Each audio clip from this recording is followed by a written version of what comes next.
Hi, my name is Sanchari and this is Kitchen Tales,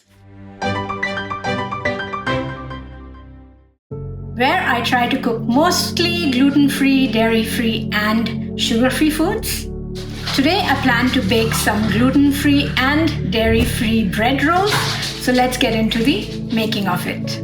First, I will show you how to make the base of the gluten-free flour, and then we will start to add to it to make the actual bread. I've got this bowl on a weighing machine and I'm going to weigh out 70 grams of the red rice flour. You can use brown rice flour instead, or if you don't have any of these other types, then you can just use plain white rice flour instead. Then I'm going to put in 70 grams of white rice flour.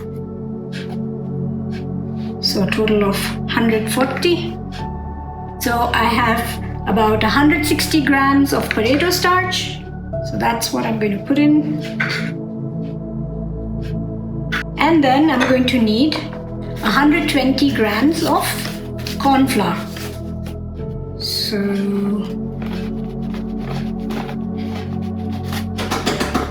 So this is now the gluten-free flour base. So this is what you use for making all your gluten-free breads that require, say, all-purpose flour.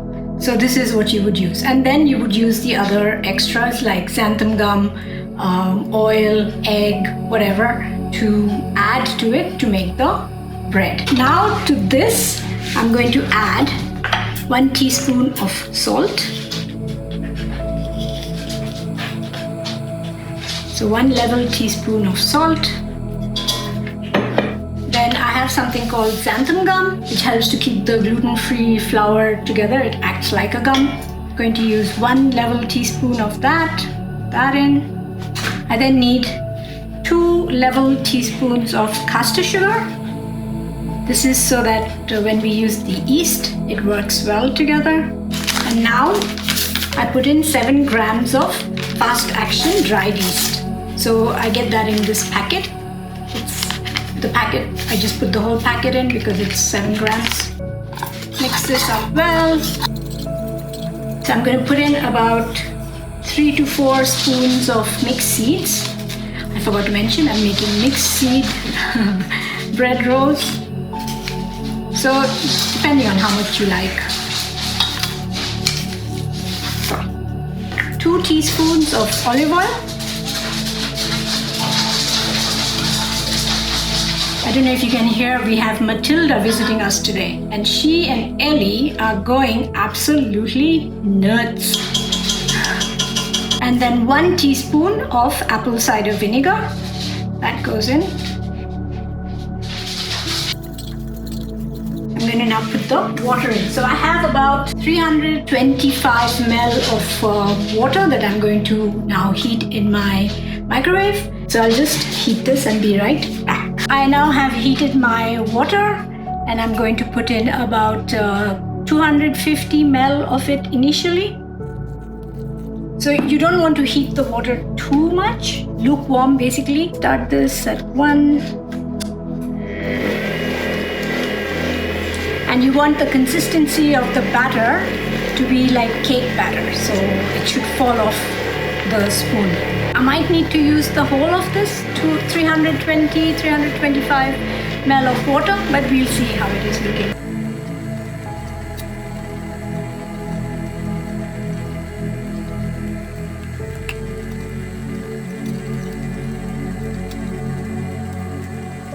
So I have a tendency to oil outside as well, just in case the bread rises too far out and then I can't take it off. So I just make sure that it's got a little bit of oil. It's looking quite good, but like I said, I wanted to have a slightly more cake batter-like appearance, so I'm going to add a little bit more water. I'm going to check to see how it's looking actually. Let's see. Increase the speed a little. It's looking pretty good. So I ended up using 324 ml of my water. The batter should basically fall off. The wetter the gluten-free dough is, apparently, the better it is, because that way the bread is better. So I'm going to just take this out. Yeah, I think that looks pretty good. Don't know if you can see it. Looks pretty good. So now to put the batter into the muffin trays. So because it's not firm enough to hold its shape, so you have to put it into muffin trays or maybe mini loaf trays.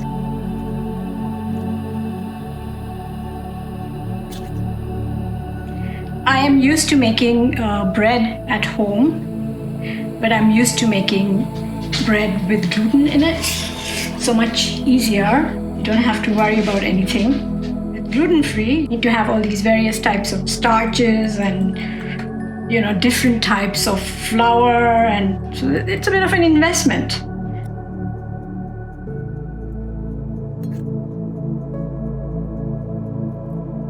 Take a spoon, wet it, and shape this. So push it down.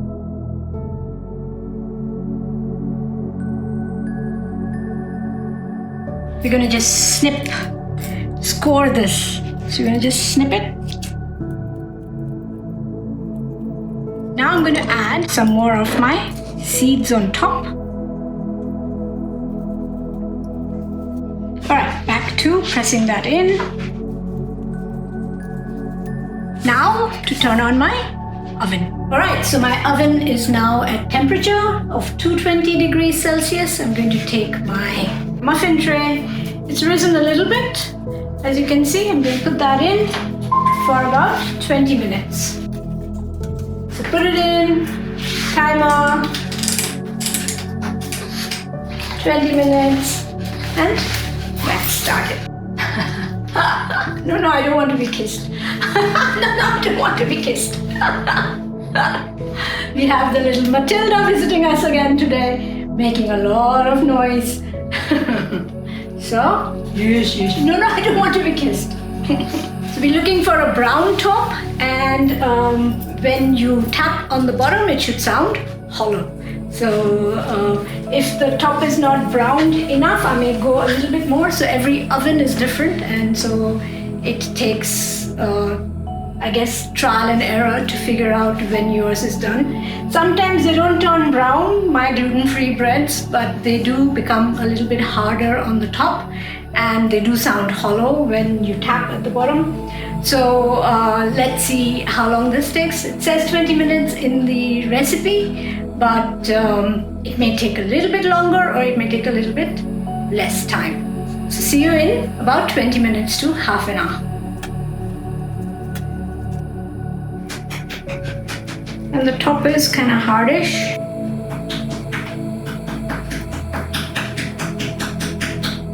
Sounds hollow.